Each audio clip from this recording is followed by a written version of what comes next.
conjunto finito y más es un operador, como siempre decimos, con la diferencia que ustedes vieron que nosotros cuando hablábamos de grupos en general o de estructura algebraica en general, hablábamos, por ejemplo, del conjunto de los reales, ¿no es cierto? O del conjunto de los naturales, con el operador suma, etcétera. Y esos son conjuntos infinitos. Ahora, si G es un conjunto finito, ¿no es cierto? Entonces, se analiza la estructura algebraica como una estructura finita. Por ejemplo, sea el conjunto G formado por el elemento E solamente, donde E operado con E da E. Esa sería una forma, una estructura. Y si yo al conjunto G lo determino como el elemento E con el elemento A, según esta tabla que tengo acá en la pantalla, ¿no es cierto? Yo podría analizar si se cumplen las condiciones. La primera era la ley de composición interna. Entonces analizamos todos los resultados de los casilleros y vemos que todos están incluidos en el conjunto G. Por lo tanto, hay ley de composición interna. Vamos a asumir que se verifica la asociatividad y verificamos la existencia del neutro. E con E es E y A con E es A, o sea que E es el neutro, porque E con A también es A. Y vamos a asumir la existencia del inverso. A con A es E y E con E es E, o sea que cada elemento del conjunto G es su propio inverso. ¿Está? Y hay conmutatividad porque hay simetría, ¿no es cierto? En el cuadro. Con lo cual vemos que esta es una estructura de grupo finito. ¿Sí? Analizamos otras estructuras. ¿Qué pasa con esta, por ejemplo? ¿Sí?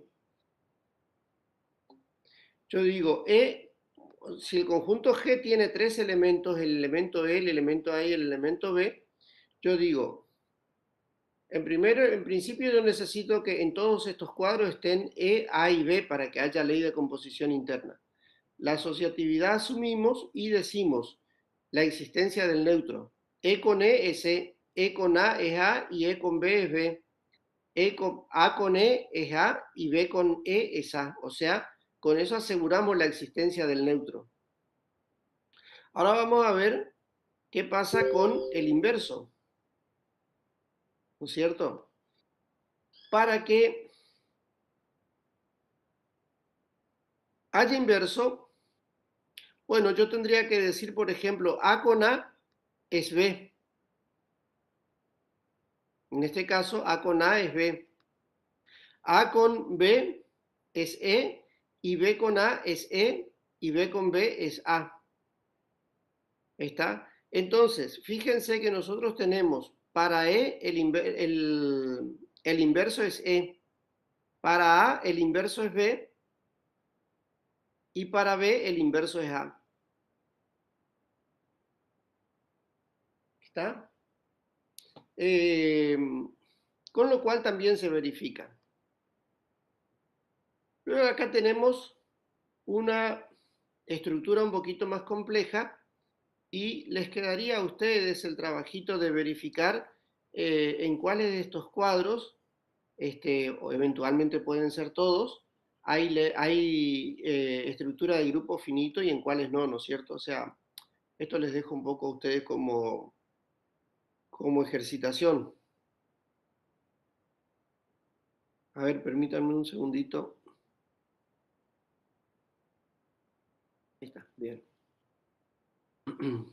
Analicemos la estructura algebraica del par A más, donde A es el conjunto de las matrices cuadradas de clase n por n, ¿sí? Y más es la suma de las matrices. Cuéntenme ustedes qué estructura tiene esta expresión.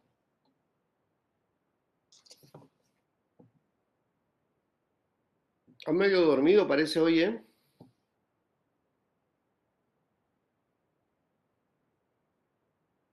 Pasa que andamos con preparando el parcial de CEO también, profe.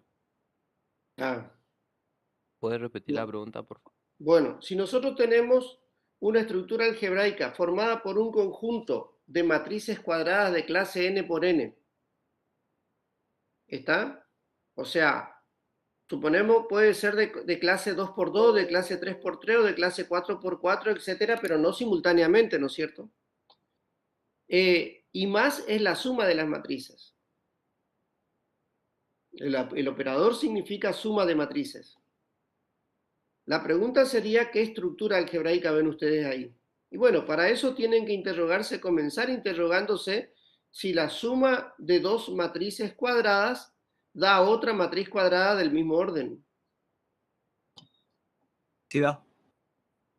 Da otra matriz cuadrada del mismo orden, ¿no es cierto? O sea que se cumple la ley de composición interna. Ahora, ustedes de lo que estudiaron de matrices, saben que la suma de matrices es conmutativa. Perdón, es también conmutativa, pero es asociativa. Saben Sí. que la suma de matrices es asociativa, o sea, se cumple la segunda condición. Ahora, la pregunta es, ¿hay alguna matriz que sumada a cualquier otra no la cambia? O Una sea, matriz nula. la matriz nula, correcto. La matriz nula de clase n por n existe y está dentro del conjunto de matrices de clase n por n. Entonces, esa es el elemento neutro. ¿Y existe matriz inversa para la suma?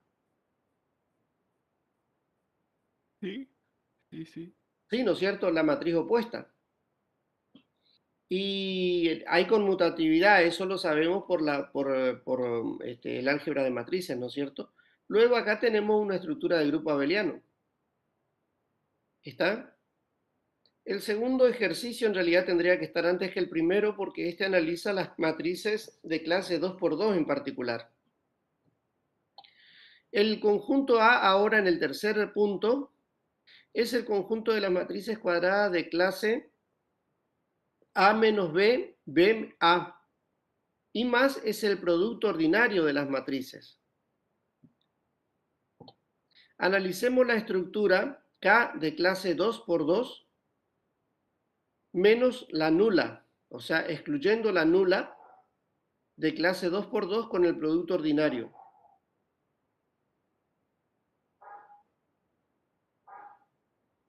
Bueno, ahí el análisis no es más complejo, pero ustedes tendrían que tener un papelito a mano para ensayar algún tipo de producto de matrices, ¿no es cierto?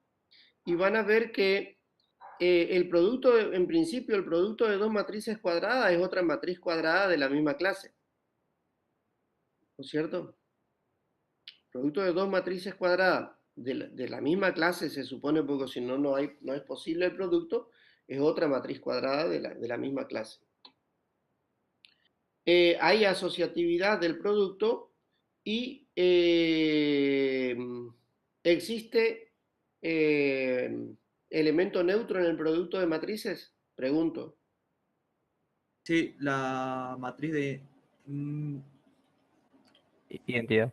de La identidad. matriz, muy bien, la matriz identidad es la neutra para el producto de matrices. Y si las matrices tienen esta forma, la pregunta es si va a haber matriz inversa.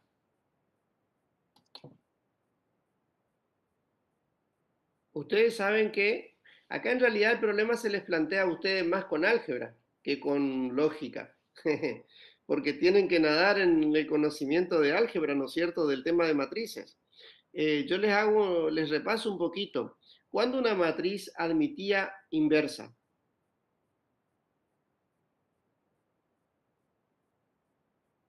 Cuando su determinante era distinto de cero.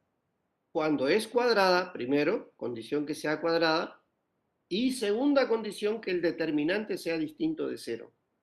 Entonces, fíjense, si la matriz tiene esta forma, está acá, vemos que la matriz es cuadrada y el determinante va a ser igual al producto de la diagonal principal menos el producto de la contradiagonal. ¿Estamos de acuerdo? Sí, sí.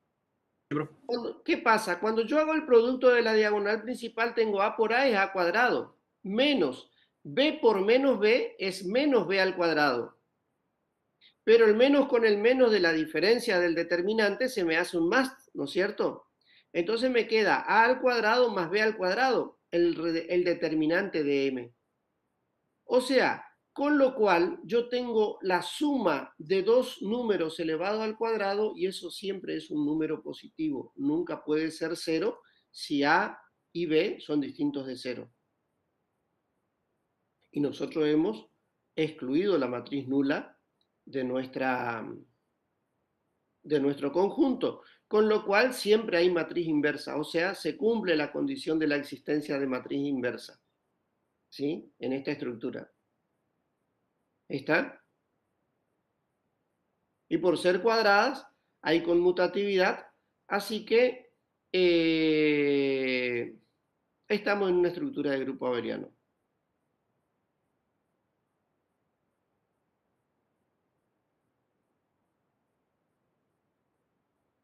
A que pertenece a A, ¿es regular o simplificado? Sí. A más A sub 1 es igual a A más A sub 2, entonces A sub 1 es igual a A sub 2. Y si A sub 1 más A es igual a A sub 2 más A, y A sub 1 es igual a A sub 2 para todo A sub 1, A sub 2 que pertenecen a A. Ese es un concepto, digamos, que queda ahí en el aire por si lo necesitamos. Vamos con las propiedades. Sea la estructura G más una estructura de grupo, entonces el neutro es único. ¿Está?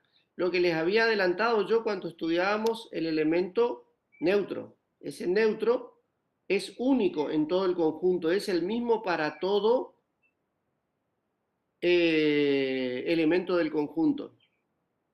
Y el inverso también es único, pero para cada elemento. ¿Se entiende este postulado o no? Cuando nosotros tenemos, por ejemplo, la estructura algebraica del conjunto de los enteros con el operador suma, ¿cuál es el neutro? Cero. El 0. Y el 0 es el neutro para cualquier elemento de Z o para algunos en particular. Para todos. Cualquiera. Para todos. Entonces el neutro es único para todo el conjunto. En cambio el inverso es único para cada elemento. ¿Qué quiere decir esto? En esa estructura que yo les nombré recién, ¿cuál es el inverso del 3? Menos 3. ¿Cuál? Menos 3. Inverso de 3 dije. Menos 3. Tercio. Menos 3, muy bien, menos 3. El inverso de 4, Menos 4. 4. menos Menos cuatro. 4. Entonces resulta que cada elemento tiene su inverso. A diferencia del neutro, que era 1 para todos los elementos, era el mismo neutro, el inverso es 1 para cada elemento, pero es único. Porque, ¿qué otro elemento inverso hay para el 3 que no sea el menos 3? Un otro. No hay ningún otro, ¿no es cierto? Entonces, el inverso es único también, pero a diferencia del neutro, cada elemento tiene su inverso. ¿Está? Los elementos de G son regulares, o sea, cumplen esta condición.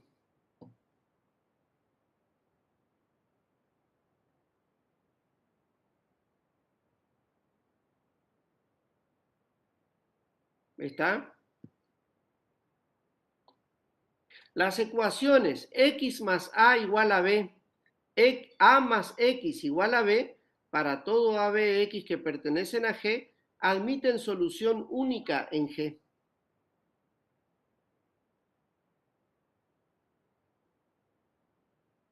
O sea, ¿qué me está diciendo esto? Bueno, esto de alguna manera me está hablando de la conmutatividad y de la unicidad de cada elemento. La cuarta, para todo x que pertenece a G, ¿no es cierto? El complemento del complemento de x es x. O sea, el neutro del neutro es el elemento dado. Perdón, el inverso del inverso es el elemento dado. Esto es como si ustedes pensaran para todo x que pertenece al conjunto de los enteros, menos a es igual a a. ¿Se entiende la idea? Y para todo xy que pertenece a g, ¿no es cierto? El inverso de la suma de dos elementos es igual a la suma de los inversos.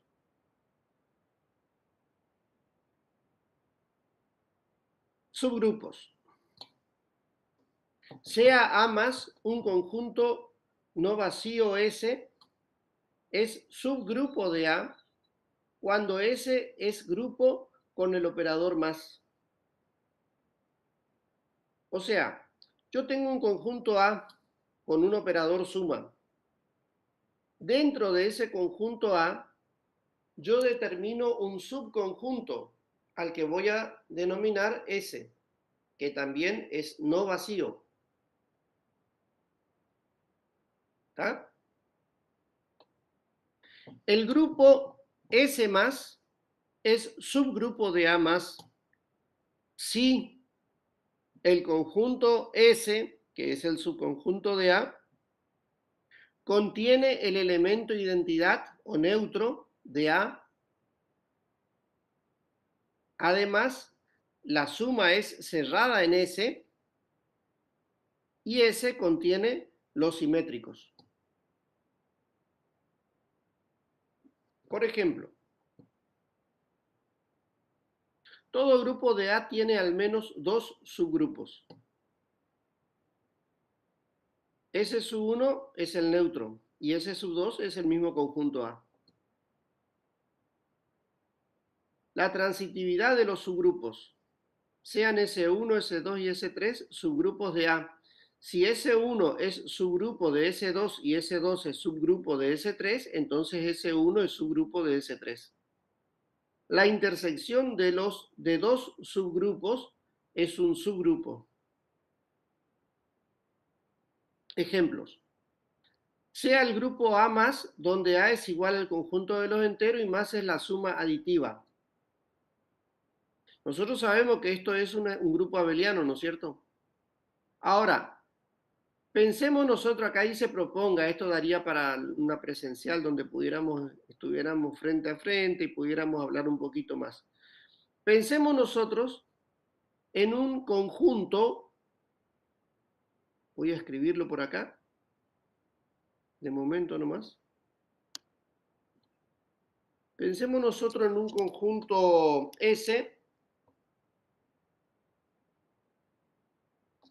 igual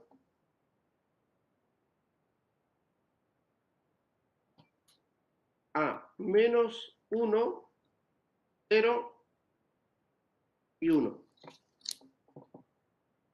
Vean ustedes, a todas luces S es un subconjunto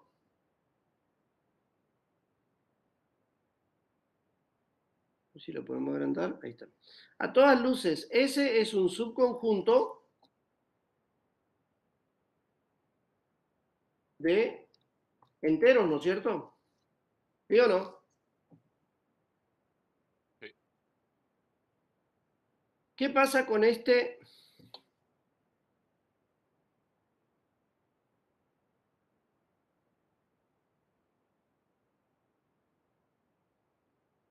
A ver, déjenme pensarlo un poquito.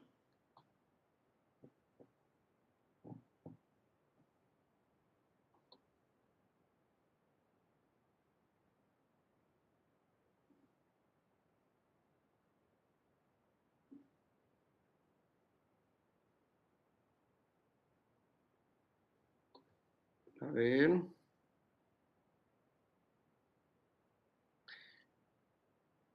La pregunta es si esto sería un subgrupo. Y para eso es muy fácil, digamos, es relativamente simple, porque si nosotros hacemos la ley de composición interna de todos los elementos, vamos a decir menos 1 con menos 1 más menos 1 es menos 2 y menos 2 no está en S. Entonces no es un subgrupo. ¿Está? Entonces ya no es un subgrupo. Pero, si nosotros tuviéramos que más no es la suma, sino es el producto, y el subconjunto fuera este, nosotros tenemos que menos 1 por menos 1 es 1. 1 por menos 1 es menos 1, 1 por menos 1 por 1 es menos 1 y 1 por 1 es 1. O sea, hay ley de composición interna. Hay asociatividad porque el producto es asociativo. Hay neutro porque el neutro es el 1 es el neutro para el producto. ¿No es cierto? Y hay inverso. El inverso de 1 es el 1 y el inverso de menos 1 es el menos 1. Y hay conmutatividad, con lo cual, si más es el producto ordinario, entonces sí, este es un subgrupo de A o de Z. ¿Está? Sea A más el grupo donde A es el conjunto de los elementos de los números de base 2 elevado a una potencia entera, y más es el producto ordinario. Bueno, esto es para hacerlo con pizarra, es muy complicado, digamos, acá atado con la diapositiva solamente. Suelo resolverlo más en el pizarrón que lo mismo suelo resolverlo más en el pizarrón que en la diapositiva, obviamente, ¿no es cierto? Pero bueno, de subgrupo, la idea con la que se tienen que quedar de subgrupo es que, dado un conjunto A con un operador más, si nosotros podemos definir en el conjunto A un subconjunto de A, que con el operador más sea también grupo, entonces decimos que ese con más es un subgrupo. ¿Está? Esa es la idea de subgrupo. Y vamos a la estructura de anillo. Sea una estructura algebraica definida en un conjunto G con dos leyes de composición. Asterisco y más. En este caso, asterisco pusimos acá, tendríamos que ponerlo suma porque ya estamos trabajando con la suma, ¿no es cierto? El conjunto A entonces con el operador suma y el operador cerito se llama ese símbolo. Pueden decirle por si quieren, no hay problema. Es anillo si se verifican estas tres condiciones. El conjunto A con el operador suma es grupo abeliano, o sea, cumple las 5 propiedades. El conjunto A con el operador cerito es semigrupo. Repasamos, ¿qué era un semigrupo? ¿Cuándo la estructura era semigrupo?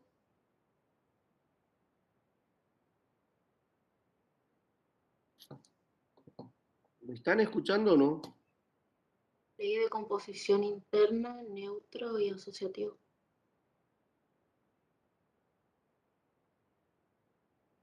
Exactamente. No, el neutro estaba ya de más. O sea, simplemente ley de composición interna y asociativa. Ya era un semigrupo. Si tenía neutro, era un semigrupo con elemento neutro. ¿Se acuerdan? Sí, sí. Sí. Bien. Y la tercera condición es cerito es distributivo por izquierda y por derecha respecto de suma.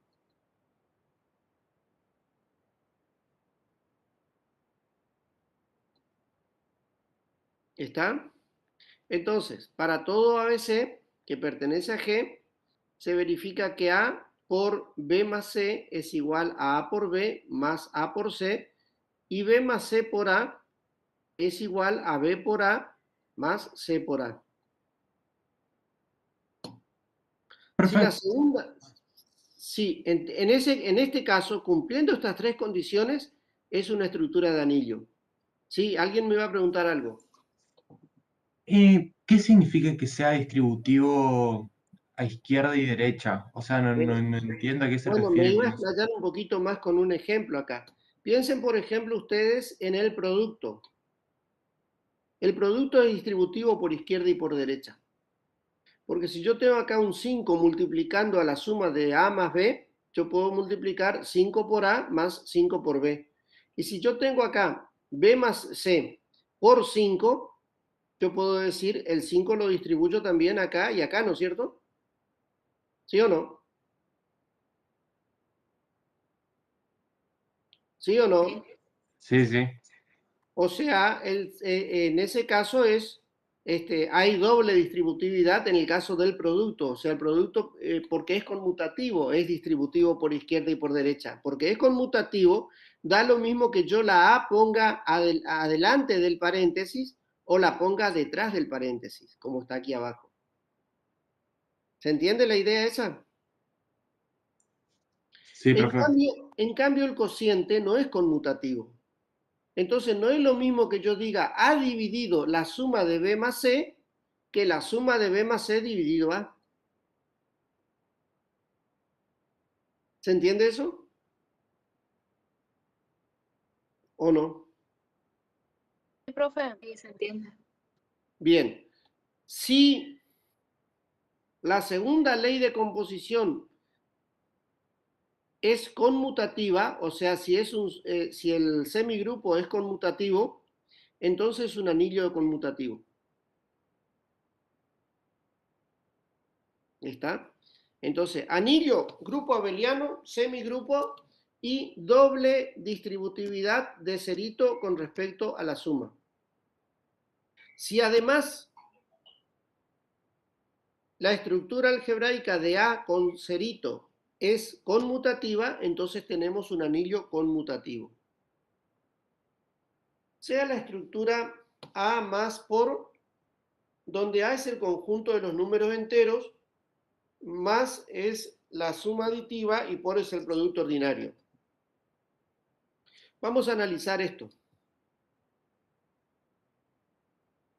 Vamos a analizar esta estructura algebraica. Comenzamos analizando enteros con la suma aditiva. ¿Qué les parece a ustedes? ¿Hay grupo abeliano ahí?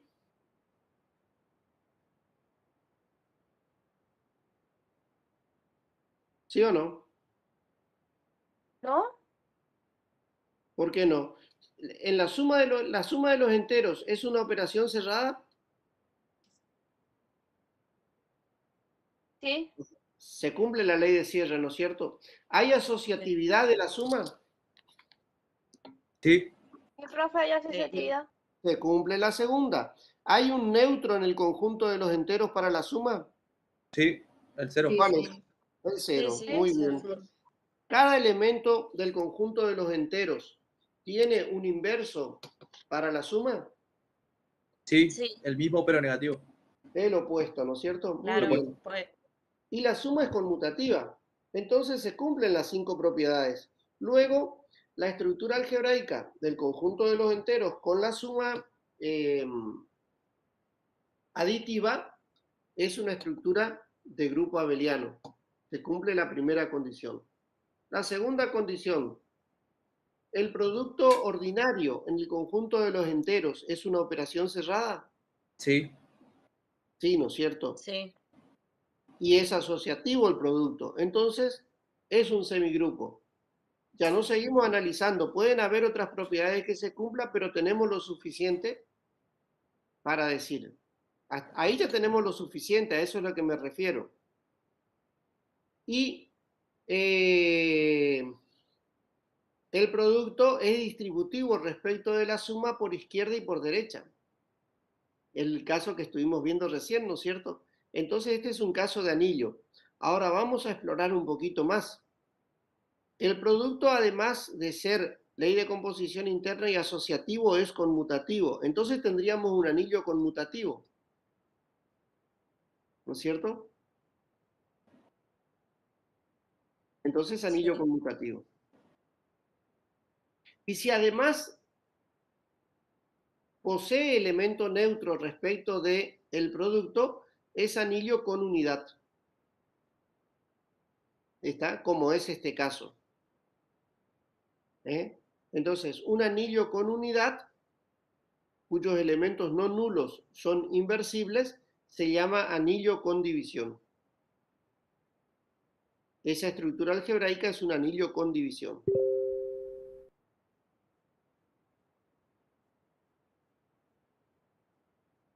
Sea A más, grupo abeliano, A excluido el cero, con el operador cerito es grupo, y cerito es doblemente distributivo respecto de más. Eso es un anillo con división. Bueno, no tiene sentido este ejercicio porque es el que acabamos de analizar, ¿no es cierto?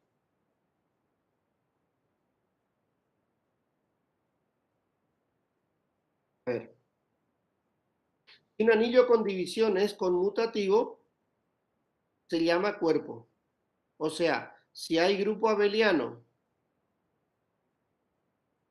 tanto arriba como abajo, entonces, pero abajo excluido el nulo, entonces se llama cuerpo. ¿Está? Anillos finitos.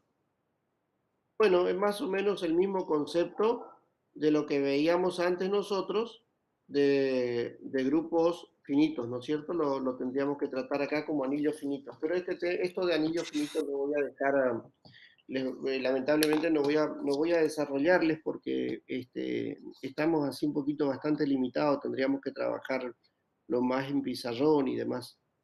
Pero de todos modos les queda a ustedes, si les interesa el tema, para leerlo y pueden consultarme. Esto de anillo finito no voy a tomar en el examen porque obviamente no lo estoy dando, no lo di el año pasado, no lo doy ahora. Así que ustedes tienen que saber las estructuras algebraicas repasando de grupo abeliano, o sea, con todos lo que se usa para llegar al grupo abeliano. Tienen que saber definir perfectamente las propiedades, eso las propiedades las tienen que manejar muy bien, tienen que saber reconocer una estructura algebraica, o sea, no vale que ustedes al examen vengan a decirme, un grupo abeliano es una estructura que cumple la ley de cierre, la asociatividad, la existencia de neutro, la existencia de inverso y la conmutatividad. Ah, bueno, listo, ya dije grupo abeliano. No, hay que explicar cada cosa. Profe, Sí, y luego de explicar cada cosa, si yo les pongo un ejemplo, tienen que saber reconocer si es un grupo abeliano o no, por hablar de grupo abeliano. Pero luego tienen la estructura de anillo, anillo con unidad, ¿no es cierto? Anillo con división y cuerpo. Sí, me iba a preguntar algo alguien. Sí, entonces está hablando del examen final, no del Del parcial. examen final o del parcial para los alumnos de la promoción. Ok, muchas gracias. Bueno, profe, disculpe. Una sí. cosita más. Es, digamos, como una pregunta de teoría, usted nos da un grupo abeliano y nosotros demostramos qué es eso. No, en teoría si les toca este tema comenzamos hablando de la estructura algebraica. O sea, yo en teoría les diría, bueno, vamos a hablar de estructura algebraica, contame qué es un grupo. Entonces ustedes me van a decir, bueno, dado un conjunto no finito, A, S, llámenle como quieran al conjunto, y un operador definido por el operador suma, pero que no es necesariamente la suma aditiva, se establece una operación entre los elementos de esos conjuntos. Si sucede que todos los resultados pertenecen al conjunto, se cumple la ley de composición interna, y así van explicándome cada una de las propiedades hasta definirme las 4 propiedades que conforman la estructura de grupo. ¿Se entiende? Sí. No sé si contesté la pregunta o no. Sí, profe. Bueno, luego, después de eso, o sea, supongamos que me dicen todo eso, perfecto, está todo bien. Entonces yo puedo decirle, bueno, vamos a reconocer alguna estructura o poneme algún ejemplo de grupo. Generalmente les suelo pedir que pongan ustedes para no complicarles. suelo pedirles que propongan ustedes un ejemplo de grupo, o de grupo abeliano, o de anillo, de lo que toquen, ¿no es cierto? Que propongan ustedes su ejemplo. Y si no lo saben proponer a un ejemplo, entonces, bueno, me veo en la necesidad de darles yo un ejemplo. O sea, trato siempre de buscar ejemplos sencillos, porque la idea no es complicarles con un ejercicio, sino ver si es que realmente saben lo que están diciendo, ¿no es cierto? ¿Están? Sí, profe. Bueno, ¿alguna otra pregunta, chicos, de este tema, antes de pasar al otro? Bueno, vamos entonces a álgebra de Boole.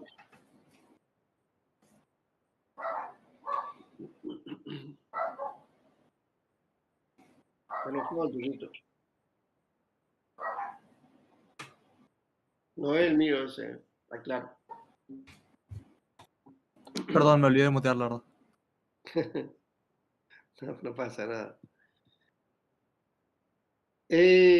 Vamos a hablar de álgebra de Boole. El álgebra de Boole es pueden verlo ustedes como una estructura algebraica que se define a partir de 6 componentes. ¿Está? Donde hay un conjunto S que vamos a llamarle conjunto de variables booleanas. Un operador suma que no necesariamente es la suma aditiva, un operador producto que no es el producto ordinario, un operador complemento y dos elementos, el 0 y el 1, que son elementos que pertenecen al conjunto S y que son los valores que pueden tomar las variables booleanas.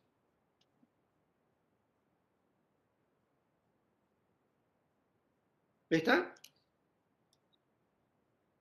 Hasta ahí dije algo, pero tal vez, no me hayan entendido, pero tal vez les esté costando todavía retenerlo un poco, ¿no es cierto? Porque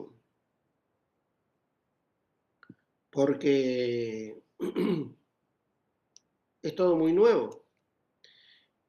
El álgebra de Boole, a partir de este sextuple, o sea, conjunto de 6 componentes, ¿no es cierto?, se va a definir a partir de una serie de leyes o de propiedades que se tienen que cumplir. La primera de ellas es la asociatividad de las dos operaciones entre los elementos del conjunto S.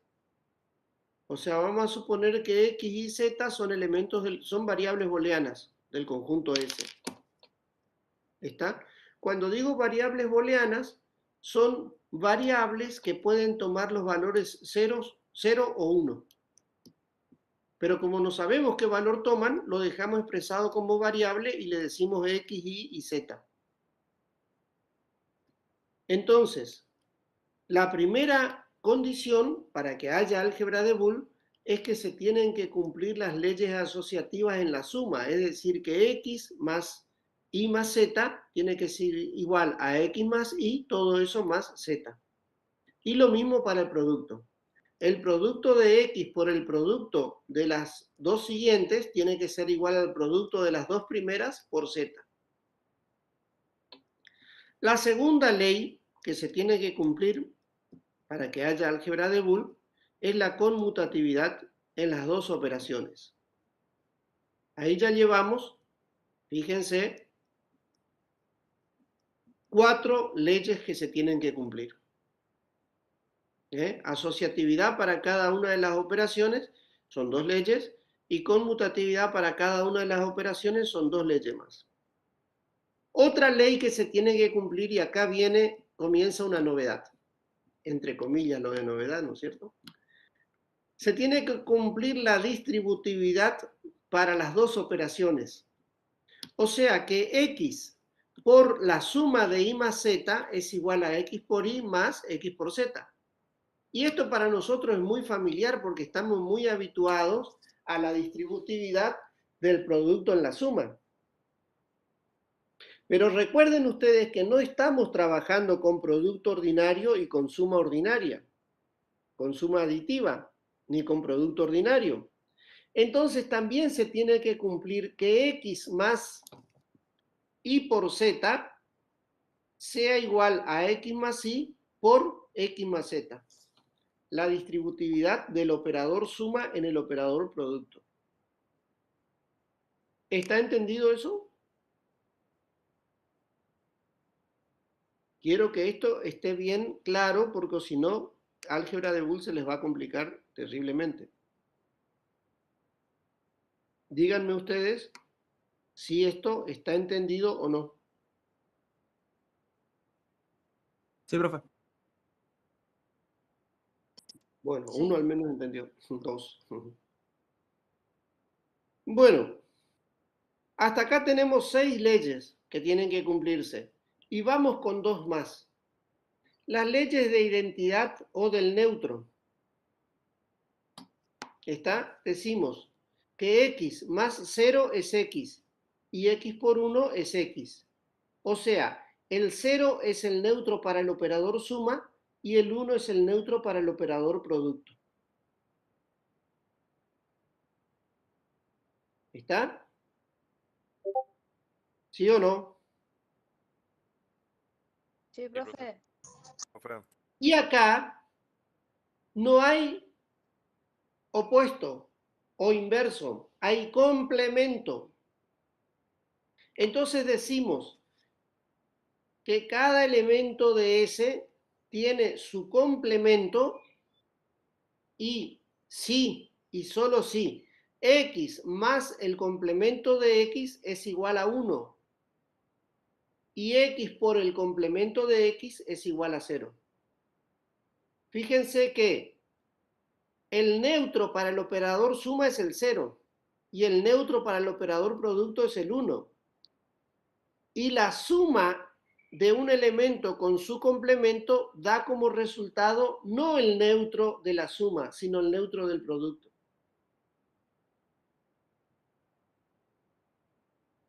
Y el producto de un elemento con su complemento da como resultado el neutro de la suma. ¿Lo ven a esto? ¿Sí o no? Sí, La profe. verdad que no, profe. Ustedes están No, profe. habituados al operador, a la ley del inverso. ¿Y qué es el inverso en una estructura algebraica cualquiera de las que vimos nosotros hasta hace un ratito? El inverso es un número o un elemento que operado con algún otro elemento da como resultado el neutro. Pero el neutro del mismo operador. O sea, el menos 3 es inverso del 3 porque 3 menos 3 es 0 y el 0 es el neutro para la suma en el conjunto de los enteros. ¿Se entiende? En cambio aquí se llama complemento, no se llama inverso. ¿Por qué? Porque la operación entre el elemento X y el complemento de X bajo el operador suma da como resultado el neutro, pero no el neutro de la suma, sino el neutro del producto. Están cruzados.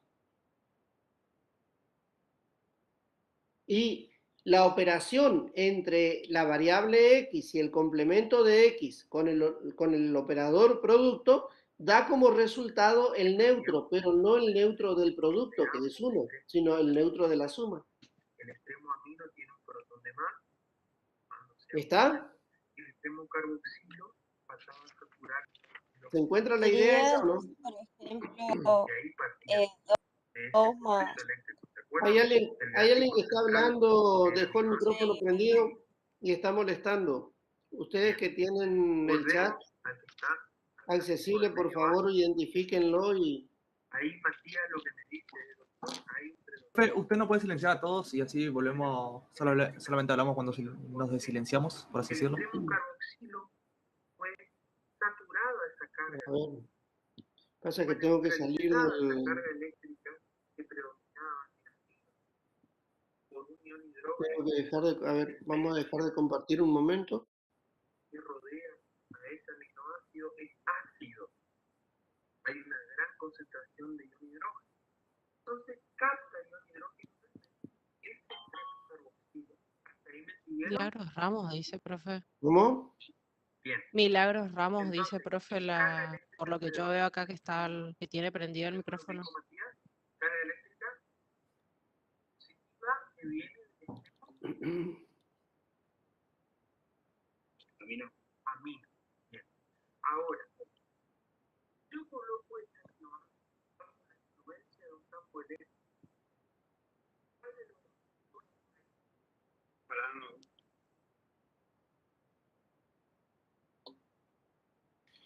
Listo. Compartimos de nuevo.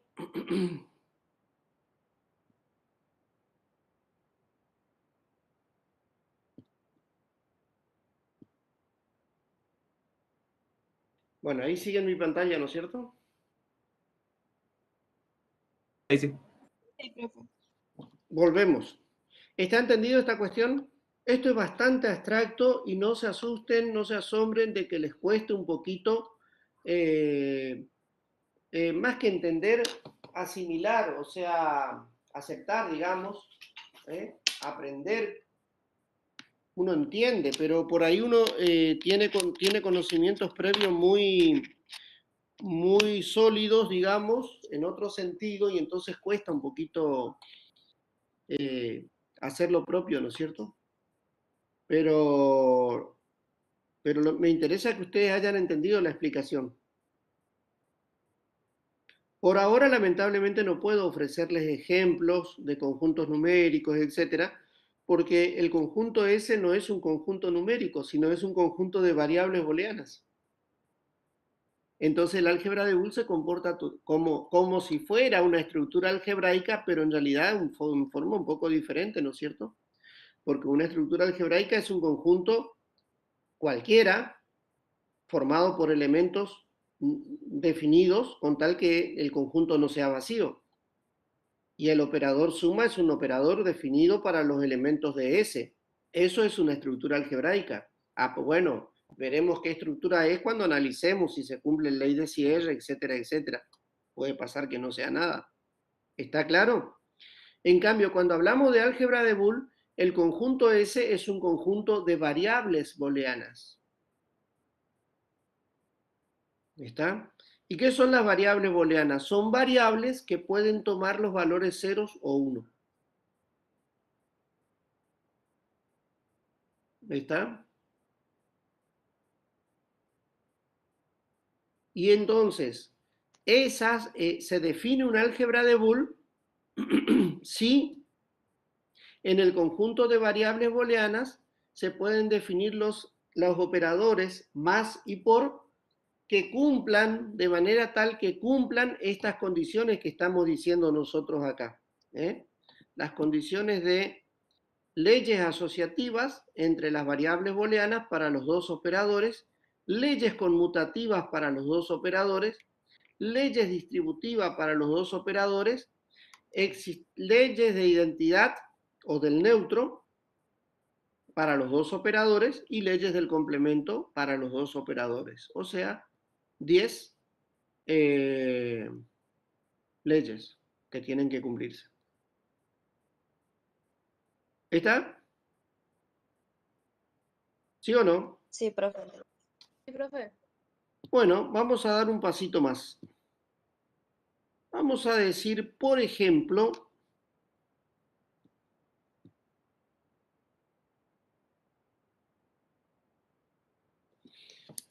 vamos a pensar, por ejemplo, en un sextuple formado por el conjunto de partes de U, el operador unión, el operador intersección, el operador complemento del álgebra de conjuntos, ¿se entiende? el conjunto vacío y el conjunto universal. ¿Está? Y vamos a analizar si esto es un álgebra de Boole. ¿Recuerdan bien la operación de intersección, unión y complemento de álgebra de conjunto, ¿no es cierto? Díganme ustedes. Más o menos. Bueno, entonces vamos a ir con cuidado cuando hagamos los ejemplitos. Si el conjunto U está formado por los elementos 1, 2, entonces el conjunto partes de U, recuerden ustedes, es el conjunto de todos los subconjuntos de U. Y los subconjuntos de U son el vacío, el subconjunto formado solamente por el 1, solamente por el 2 y el subconjunto formado por los dos elementos. Estos son todos los subconjuntos posibles de formar entre los elementos de U. Y a eso le llamábamos partes de U. Entonces, este es el conjunto que vamos a analizar si es un álgebra de Boole. La unión es un operador que va a estar definido de esta forma. La unión entre vacío y vacío da vacío. Entre vacío y 1 da 1. Entre vacío y 2 da 2. Entre vacío y 1, 2 da 1, 2. Porque no los modifica.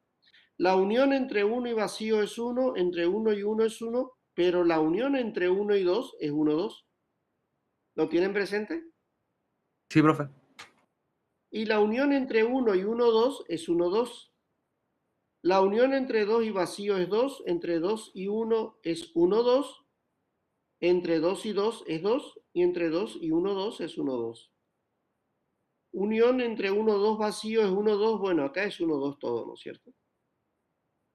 Y la intersección, según esta tabla, la intersección entre vacío, vacío es vacío, entre 1 y vacío es vacío, entre 2 y vacío es vacío, y 1, 2 vacío es vacío. Y entre vacío y cualquiera de los conjuntos, estos es vacío. Pero la intersección entre 1 y 1 es 1. Entre 1 y 2, cuidado, es vacío. Entre 1 y 1, 2 es 1. Entre 2 y 1 es vacía. Entre 2 y 2 es 2. Y entre 2 y 1, 2 es 2.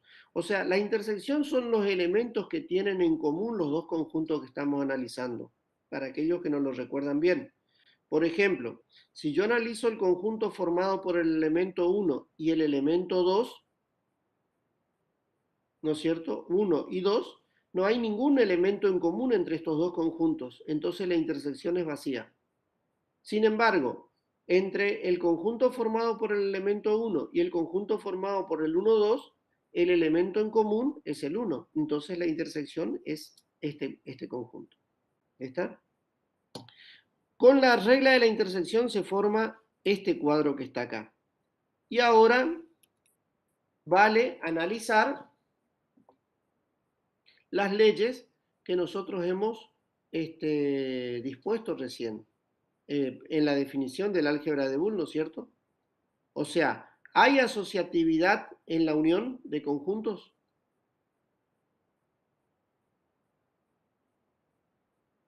Eso lo tienen que saber de álgebra. Lamentablemente se me quedan medio callados porque por ahí no tienen tan presentes los conocimientos de álgebra, ¿no es cierto? Pero sí, hay asociatividad en la unión de conjuntos y en la intersección también, con lo cual las dos primeras leyes del álgebra de Boole se cumplen, las de la asociatividad. ¿No es cierto? Hay distributividad de la unión con respecto a la intersección y de la intersección con respecto a la unión en el álgebra de conjuntos. Sí, hay distributividad. O sea, permítanme que yo despliegue acá una pantallita de una hojita de Word, a ver si les puedo mostrar algo con el editor de ecuaciones.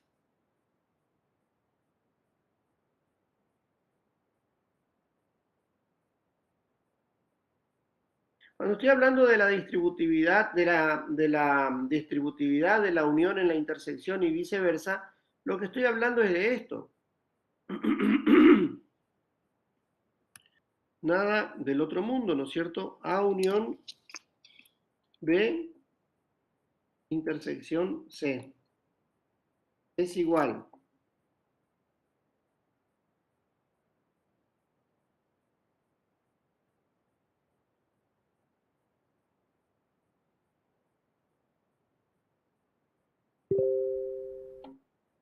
a unión B intersección A unión C.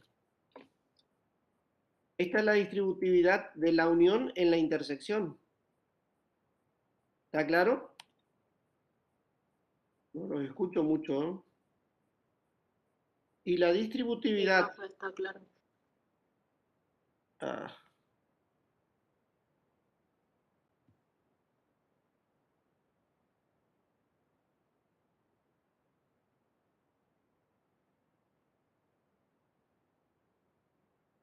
y la distributividad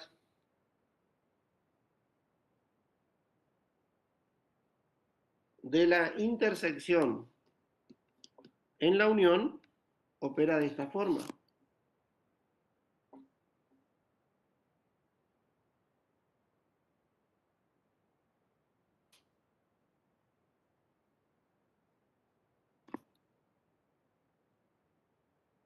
Y profe, ya nos acordamos. Bueno, vamos a completarlo. Porque queda medio feo dejarlo inconcluso.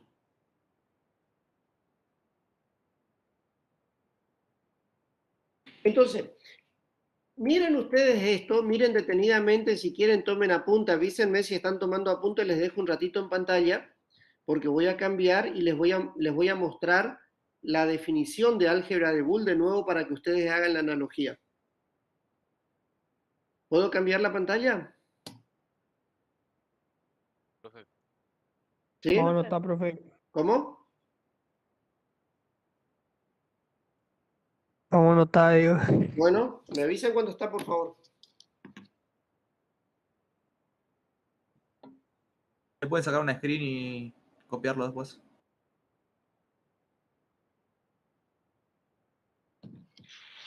Listo, profe. Vamos a nuestra pantallita. El más es la unión y el por es la intersección, según mi definición de álgebra de Boole. Y vengo yo a la definición. Y esta es la distributividad de la que les estoy hablando. La intersección en la unión y la unión en la intersección.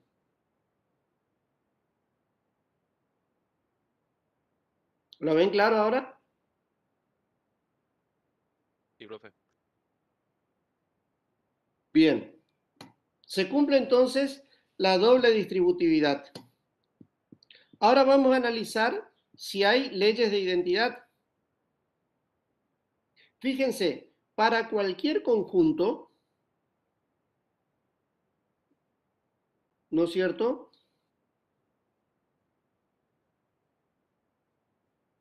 Para cualquier conjunto, la unión con el vacío me da el mismo conjunto.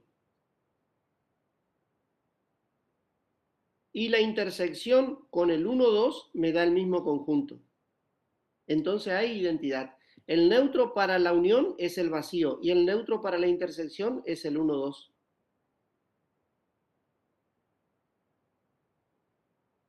¿Está? Y luego analizamos la última, la existencia de complemento. Cada elemento, cada elemento, o sea, cada uno de estos conjuntos, tiene algún conjunto que operado me da el 1, 2, o sea, el complemento del vacío es el 1, 2, el complemento del 1 es el 2. Para la unión, el complemento del 2 es el 1 y el complemento de 1, 2 es el vacío. Y lo mismo sucede de este lado, ¿no es cierto? Cada elemento tiene su complemento. Con lo cual, aquí hay un álgebra de Boole. Y lo mismo sucede en el álgebra de proposiciones. Si nosotros imaginamos que S es un conjunto de variables proposicionales, y las variables proposicionales, ¿qué valores pueden tomar? 0 o 1. 0 o 1. Y si el operador más es la disyunción y el operador por es la conjunción y el complemento es la negación, esto se transforma en un álgebra de proposiciones, que es análogo al álgebra de Boole. ¿Está claro? Sí, profe. Sea Z el conjunto de fórmulas lógicas, o sea Z es el conjunto de todas las fórmulas de lógica. Desde el punto de vista estrictamente algebraico, definimos un álgebra de Boole sobre el conjunto cociente de Z, o sea, tita y tita, tita o tita, tita y tita y tita, tita o tita o tita, y así podemos seguir. Son todas fórmulas equivalentes a tita, cualquiera de estas. O sea, cualquiera de estas fórmulas escritas acá tiene el valor de verdad de tita y pertenecen al conjunto Z. Entonces, dos fórmulas tita y phi son equivalentes y pertenecen al mismo conjunto si y solo si son lógicamente equivalentes.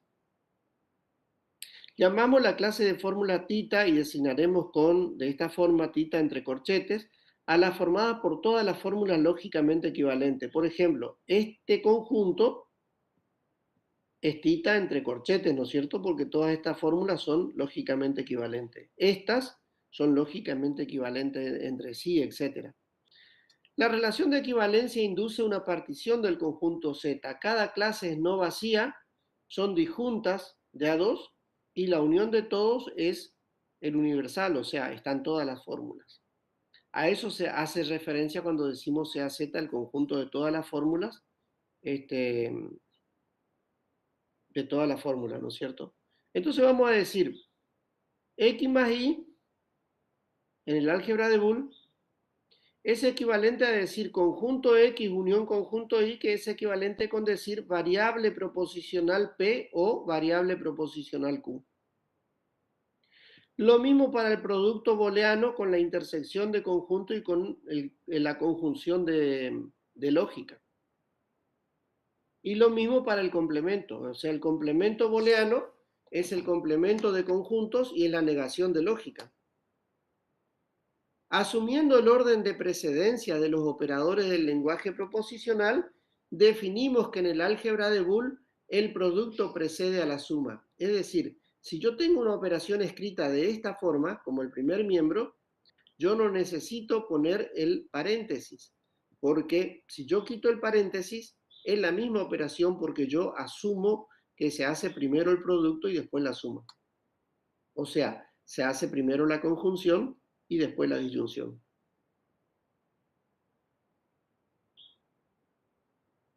De acuerdo al orden de precedencia que nosotros habíamos visto en lógica de proposiciones, ¿no es cierto? Estos son unos teoremas que vamos a demostrar, pero, a ver, déjenme ver. Y vamos a demostrar uno o dos. Dos vamos a hacerlo hoy y dejamos el resto para la próxima.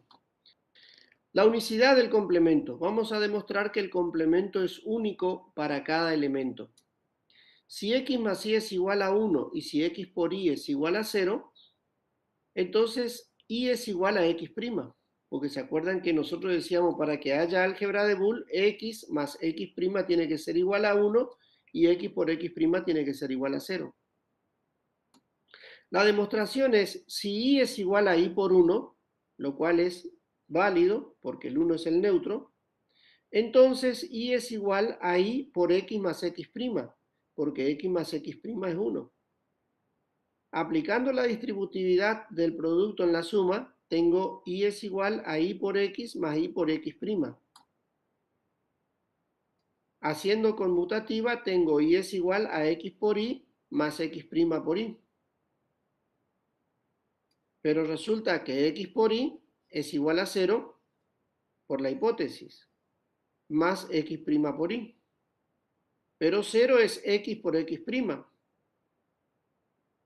y asumiendo la conmutatividad, que es una propiedad, ¿no es cierto?, del álgebra de Boole, tengo x por x' es x' por x, con lo cual yo puedo sacar afuera x' y escribir x' por x más y.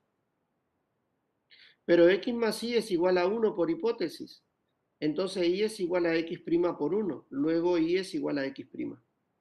Y con eso se demuestra la unicidad del complemento. O sea que el complemento es el mismo para los dos. El complemento de x para la suma es el mismo que el complemento de x para el producto.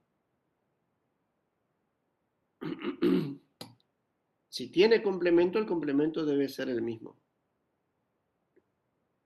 Vamos con la ley de idempotencia. X más X es igual a X. La demostración, X más 0 es igual a X más X por X'. Esto es lo mismo que escribir X más X por X por X'. Haciendo distributividad de X en el producto, lo cual nos resulta un poquito antinatural, porque no estamos habituados nosotros a esta distributividad. Pero resulta que X más X' es 1. Entonces yo puedo escribir X más X por 1, pero X más X por 1 es X más X. Y eso es X, con lo cual queda demostrado. En forma análoga se demuestra para el producto, ¿no es cierto? X por 1, fíjense que antes hacíamos X más 0, y acá hacemos X por 1. Es igual a X por X más X'. Y ahí hacemos la distributividad, sabemos que X por X' es 0, por definición de álgebra de Boole, entonces X es X por X.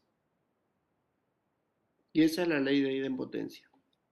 Bueno, en el próximo encuentro vamos a seguir analizando algunas leyes y vamos a... ¿Pueden ver ustedes ahora mi pantalla? Sí, profe. Sí, profe. Sí. Vamos a seguir, decía, analizando algunas leyes y luego vamos a avanzar en el uso del álgebra de Boole y van a ver ustedes que el álgebra de Boole es una herramienta muy importante al momento de trabajar en la programación y va a ser también muy útil en la arquitectura de computadoras. O sea, es uno de los temas que está íntimamente relacionado con alguna materia que ustedes tienen en el futuro. Así que, bueno, lo dejamos por acá y nos vemos, si Dios quiere, el próximo viernes. Todo, profe.